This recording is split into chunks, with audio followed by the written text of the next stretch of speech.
খালেদা জিয়া সুস্থ থাকলে বাংলাদেশও সুস্থ থাকে বলে মন্তব্য করেছেন বিএনপির কেন্দ্রীয় নির্বাহী কমিটির স্বেচ্ছাসেবক বিষয়ক সম্পাদক মীর শরফত আলী সপু।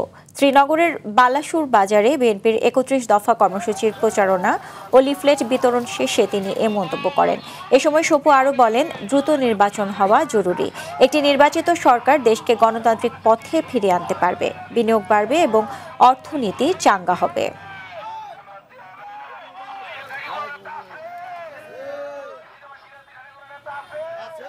খালেদা জিয়া সুস্থ থাকলে বাংলাদেশে সুস্থ থাকে, কারণ খালেদা জিয়া হলো বাংলাদেশের একটি আইকন, যেটা বলে সেটা হলো খালেদা জিয়া।